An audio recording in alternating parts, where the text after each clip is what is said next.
misaotranao jeso malalo tratrizao fotoana mamizao ianaranay antongotrao izahay izay mpianatrao koambitenenare jeso malalo izahay iaino tsaranao ka irote niavy aminao itoetsapetsakao amponaya koambitenenare jeso malalo izahay iaino tsaranao ka irote niavy aminao itoetsapetsakao amponaya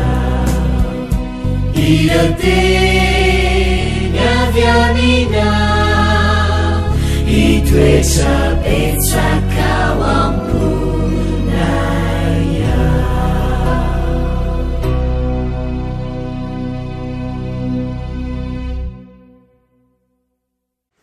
Fahalmerabantsika jerera avy indray tonga eto amin'ny fandraisana ny lesona ho an'ny tanora zokiny isika amin'ity alahady ity.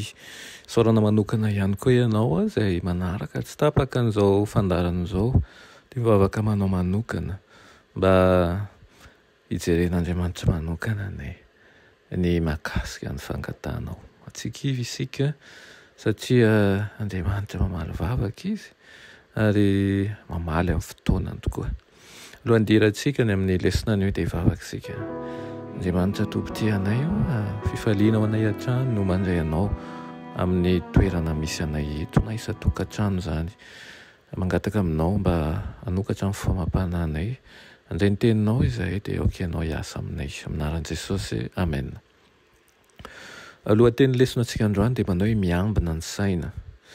Misy zavatra maharesy lahatra anao ve fa tokony esorina eo amin'ny fiainanao. Tena zava-misy ny eritreritra ary misy fiantraikana amin'ny vatana amin'ny fihetseham-pontsika sy ny fitondran-tsenantsika izany. Isaky ny manana eritreritra mitory fahatezerana na hoe mitory hatsaram-panahy na hoe alahelo na fahasorenana isika dia mandefa zavatra simika izay manamafy an'ireo fihetseham-po mihiba ny atotoantsika ireo. Rehefa tezitra ohatra isika dia mienjana ny ozatra dia mitobotoboka mafy be koa ihany ny fo ary manomboka tsemboka mihitsy aza ny tanana, manomboka mahatsiaro fanina aza ny olona sasany dia mety hiteraka aretin-doha na aretim-bavony fa ny fahatezerana. Rehefa mihamafy ireo fihetseham-po mihiba dia mandefa cortisol na hoe koa adrénaline ny vatantsika. Ary rehefa mitsanga matetika sy mandritra ny fotoana maharitra izany dia mety hanana olana lehibe eo amin'ny fo sy ny vavony mihitsy azysika.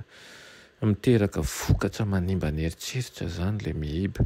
Ary rehefa manana eritreritra tsara sy falifaly na hoe feno fanantenana isika dia mandefa zavatra misy simika ihany koa izay mahatonga antsika azo aina ny atotoantsika. Malefaka ny ozatra dia miena ihany koa ny firotoroton'ny fitepon'ny fontsika sy ny fisefoantsika. Mahery tokoa ny eritreritra, miatraika misela ny vatana ny zavatra tsirairay saintsika. Tsy mahagaga raha ohatra i Paoly nandrisika an'ireo mpino mba hiaro ny fo sy ny hevitra eo amin'i Jesosy Kristy. Amin'ny alalan'i Jesosy no ndraisantsika ny hery hiambenana ny fontsika sy ny eritreritsika. Lainga iray avy amin'ny fahavalo ihany koa izay noho ny olona maro ny fiheverana fa tsy afaka manova ny fisainantsika izany. Na ny olona manana fisainana mirehefarehefa sy maharikoriko indrindra eto tany aza dia afaka ny andray fanadiovana amin'ny lalan'ny herin'i Kristy raha manaiky hanovany safidiny izy. Afaka hanovany zavatra rehetra, ny fanokanana fotoana eritreretana zavatra tsara. Izany mahatonga antsika tsy maintsy mandala ny momba an'i Jesosy sy mibanjina azy. Misy fiantraikana amin'ny fomba fisainantsika sy ny toetrantsika izay fatohantsika. Na ao am-piangonana aza antsika dia mety tsy mifantoka amin'i Jesosy akory. Misy indray izay olona tsy mankeo amin'i Kristy raha tsy mahita an'ireo mpino azy maneho taratra ny toetrany aloha na dia mitombo teo anivon'ny fiangonana azy ianao dia misy olona ihany koa mety hampiala anao amin'i Jesosy, mety hoe mpitarika ohatra dia raina nefa Andriamanitra satria azo ny atao manjakariva ny misintona antsika hiverina eo aminy mba hampiovany zavatra tsapantsika dia tsy maintsy mifantoka amin'i Jesosy isika mba handeho taratra azy amin'ny hafa. Iriny ianao amin'ity maraina ity handray an'izany lesona izany, antodika ny fijerinao amin'i Jesosy rery ihany ary ihany koa hitombo fanantenana, hanana fotony ary tsarovy fa miay ianao tokoa Andriamanitra. Amen. Andriamanitra tompo-tianay eo misaotra amin'izany teninao maneho fitiavana sy mitondra fanantenana izany. Voleo aminay manjakariva mba ho tanteraka ao aminay ilay teninao manao hoe mifalia manjakariva ao amin'ny tompo izao aminareo mifalia.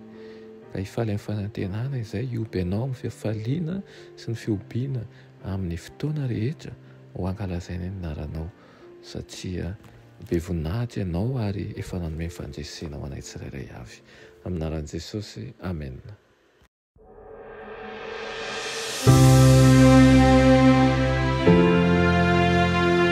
Mianatra eo an-tongotry Jesosy isan'andro.